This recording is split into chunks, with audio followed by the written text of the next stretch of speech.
लेकिन वो बुजुर्गों का सम्मान करें, उनसे कुछ सीखने की कोशिश करें, तो वो काम सफल होगा। और आज इस सभा में इन्होंने महात्मा गणों को बुलाया है, दूर दूर से महात्मा गण आए हैं, सभी का बहुत हृदय से सम्मान हुआ है, भोजन भी अच्छा बन रहा है और चाय का नाश्ता भी बढ़िया ही बना है। काफ़ी दूर से हमारे जो मिशन के संचालक हैं महात्मा ब्रजपाल दास जी, इन्होंने भी अपना समय दिया है। धन भाग है हम सभी के, हमें गुरु महाराज का सत्संग मिल रहा है।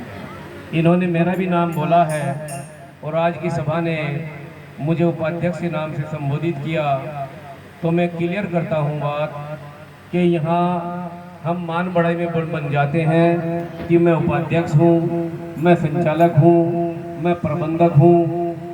लेकिन जब महापुरुषों की वाणी ये कहती है कि मैं तो कुछ भी नहीं, मेरे सतगुरु हैं भरपूर, हाजिर के नाजिर हैं और गाफिल से हैं दूर, तो भाई अध्यक्ष भी, उपाध्यक्ष भी, संचालक भी, प्रबंधक भी गुरु महाराज स्वामी समनदास स्वयं हैं। उन्होंने जो सबको ड्यूटी दी है, गुरु महाराज का सेवक कुछ न कुछ आकर के आपको अपने अनुभव की बात, महापुरुषों की सुनी हुई बात आपको बताएगा। और मेरा आपसे निवेदन है उस बातों को सुन करके उस पर चलने की कोशिश करें। आप मिठाई मिठाई मिठाई मिठाई करे जाइए, बर्फी बर्फी कहे जाइए, तो आपका मुंह मीठा नहीं होगा। मुंह मीठा होगा बर्फी को खाने से, मिठाई मिठाई बर्फी बर्फी गाने से मुंह मीठा नहीं होगा। इसलिए जो महापुरुषों ने, जो हमारे संतों ने, गुरुओं ने हमें बातें बताई हैं, चलाने का हमें प्रयास किया है, इस मार्ग पर चलाने का प्रयास जो किया है, उस पर हमें और प्रयास करना चाहिए चलने का, तभी तो हमें उसका आनंद आएगा। तो एक जयकारा बोलिए प्रेम के साथ, बोलो सतगुरु रविदास जी महाराज की जय। आदरणीय आज की सभा के अध्यक्ष महोदय सतगुरु महाराज स्वामी समनदास जी के चरणों में दंडोत बंदगी, उपस्थित साथ संगत, माता बहनें, नौजवान, बच्चों, बुजुर्गों, संत महात्मा गण, सबको सतनाम सत साहिब। मुझे भी आपके बीच में कुछ कहने का अवसर मिला है, तो मेरा निवेदन है, अभी तक बहुत कुछ वाणियाँ चली हैं और सबने कुछ न कुछ समझाया है। मैं भी आपको कुछ गुरु महाराज के बारे में बताने का प्रयास करूंगा। हम लोग सत्संग करते हैं, सत्संग सुनते हैं, सत्संग में बैठते हैं और सत्संग में जाते हैं, लेकिन हमारी वृत्ति जो कि तो वही है, हमारे अंदर बदलाव नहीं आता। क्यों नहीं आता? सत्संग क्या है? हम शपथ ले ली मांस मदिरे का सेवन नहीं करेंगे। गुरु महाराज ने हमें मांस मदिरे के सेवन से क्यों रोका है? यदि आपने मांस खाना छोड़ दिया और शराब पीनी छोड़ दी, उससे आप सत्संगी नहीं बन सकते। उससे गुरु महाराज ने आपके खान पान को शुद्ध करके आपको अंदर से शुद्ध करने का काम किया है। आपकी जो कमाई है ये व्यर्थ जाती है, पूरे परिवार की कमाई पौवा दारू बोतल में चली जाती है। गुरु महाराज ने उस पर ब्रेक लगाया है कि हे मानव, तू इस कमाई को जो बर्बाद कर रहा है, इस मांस मदिरा के सेवन को छोड़ करके इस कमाई को अपने विकास में लगा, अपने बच्चों की पढ़ाई लिखाई में लगा, अपने बच्चों को अच्छा खाना पीना खिलाने में, अच्छा वस्त्र पहनाने में लगा। दुनिया में बहुत चीज़ें हैं खाने के लिए। जितना भी पृथ्वी पर मेवा मिष्ठान जितना भी उगता है, ये सब इस मानव के लिए रचाया गया है। जितनी भी कायनात फैली है, सब मानव के आनंद के लिए फैली है। लेकिन ये मानव इतना पागल हो गया है, अच्छा अच्छा भोजन, अच्छे अच्छे मेवा मिष्ठान, काजू बादाम, किशमिश, छुआरे, घी, मुनक्का आदि सब छोड़ करके और जीव हत्या में लग गया, शराब पीने में लग गया। उससे उसकी बुद्धि भ्रष्ट हो जाती है, और जब बुद्धि भ्रष्ट हो जाती है तो कोई भी कार्य सिद्ध नहीं होता। इसलिए गुरु महाराज ने ये नियम बनाया है कि जब इन भक्तों की, इस मानव की, इस समाज की बुद्धि सही नहीं होगी तो फिर ये विकास कैसे करेगा। उन्होंने प्रथम प्रयास हमारा रास्ता मांस मदिरा से हटाकर सत्कर्म की तरफ, अच्छे भोजन की तरफ लगाया है।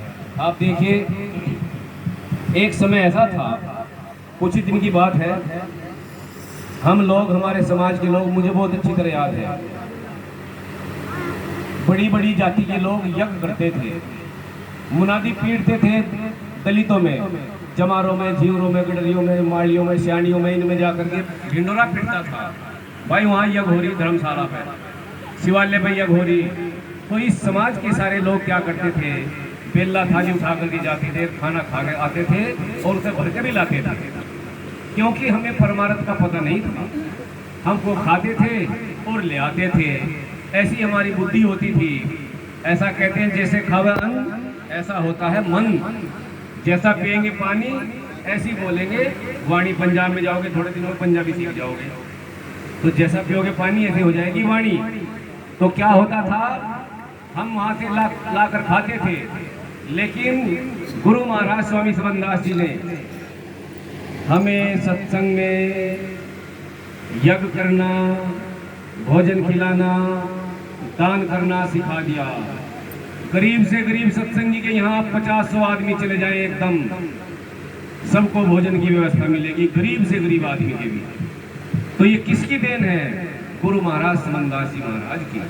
और जो इस कर्म पर लगता है उसके कभी कमी नहीं आती। जो इस काम पे लग जाता है, भूखों को भोजन खिलाना, गुरु महाराज के नाम पे कुछ लगाना, तो उसके कमी नहीं आती। तो मेरा कहने का मतलब है इस लाइन पर चलिए और अपने अंदर हमें अपना परिवर्तन लाना चाहिए। मांस मदिरा छोड़कर, मांस मदिरा त्याग कर, मांस मदिरा छोड़कर पर नारी का करे त्याग। कहे रविदास जो निंदा तजे, सो नर है बड़े भाग। देर में याद है साहब। मांस मदिरा छोड़कर पर तिरिया का करे त्याग। कहे रविदास जो निंदा तजे, सो नर है बड़े भाग। तो ये बातें हमें अपने अंदर ग्रहण करनी है, तभी हम सत्संगी बनने लायक हैं।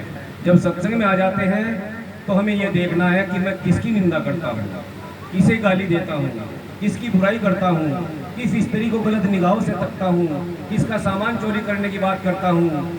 जब हम अपने आप को देखना शुरू कर देंगे और इन बातों से हटना शुरू हो जाएंगे, तो हमने सत्संग में पहले स्टेज पर कदम रख लिया, हम सत्संग में प्रवेश हो चुके हैं। यदि हम इन बातों में ब्रेक नहीं लगाया, उनमें झुके हो रहे हैं, तो हमारा सत्संग में आना ना आना बेकार। सतनाम। ज़्यादा समय नहीं ले लूँगा क्योंकि बार बार कहते हैं भाई दूसरा फिल्म मारा जाओ। तो इसलिए मैं भी गुरु महाराज के बारे में, उन्होंने कैसे कैसे हमें जगाया। सत्संग का घर तो बहुत दूर है, सत्संग की लगन बहुत दूर है। जिन्हें जिन्हें सत्संग की लगन लगी, इस वाणी के माध्यम से मैं उनके बारे में बताने की कोशिश करूंगा। ध्यान से सुनने की कोशिश करिए आप भी। बोलिए सतगुरु रविदास महाराज की जय।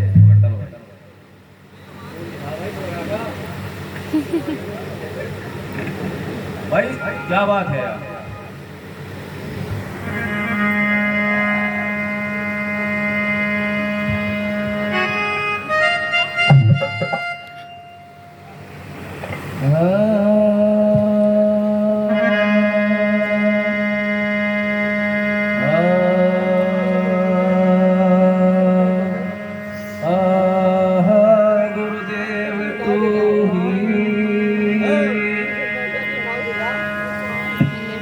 सतगुरु आदि अनादि है, सतगुरु मध्य और मूल। सतगुरु को सजदा करूं, एक पलक नहीं भूल। ओ भैया भाई डिस्टर्ब ना करो यहाँ दूसरों को भी।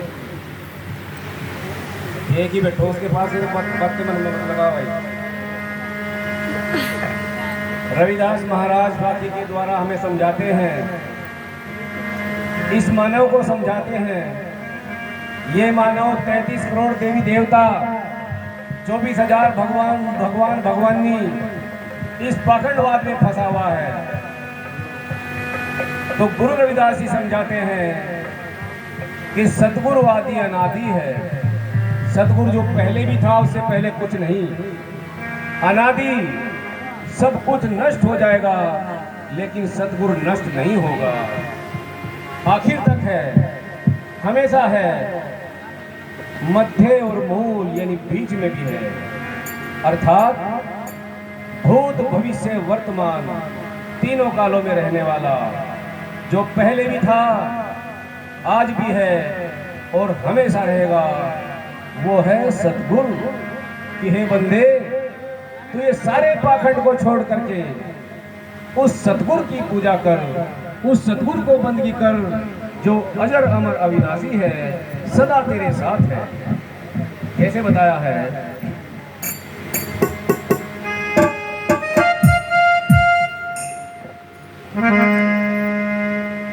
सतगुरु आदि अनादि है,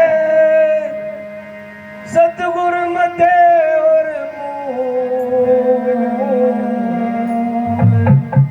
सतगुरु को सजदा करूं एक पलक नहीं भूल।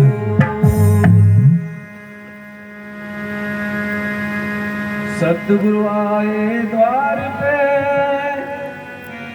मेरे जागे पुरब लेगा, साबुन लाया ज्ञान का, धोए कुफरी दाल। जब सतगुरु ने नाम दे दिया, शब्द रूपी नाम दे दिया, तो दाग धोकर के दे दिया। अब तुम्हारी मर्जी है, उसमें अपना लगन लगाओ या ना लगाओ। अगर सतगुरु में लगन लगेगी तो वो उज्जवल होता चला जाएगा, और वहाँ से मन हट जाएगा तो भाई फिर गंदगी में, फिर नरक में ही चला जाएगा। किस किस में कैसे कैसे लगन लगी है, इस वाणी के माध्यम से समझाया है।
आज हम क्या करते हैं, दो चार वाणी सीखी और लाल का साफा जैसे मैंने डाल रखा है गले में डालकर चल गए कि हम बन गए संत जी। फिर देखा भाई बढ़िया खाना मिलता है यहाँ, पैसे भी मिलते हैं, दो चार हमें देख देख करके चल देते हैं। और कर्म वही है, जब तक हम लगन उस देश में नहीं लगाएंगे, सतगुरु के चरणों में नहीं लगाएंगे, कुछ भी हाथ पल्ले लगने वाला नहीं है। इसलिए क्या कहती है वाणी, लगनी का मार्ग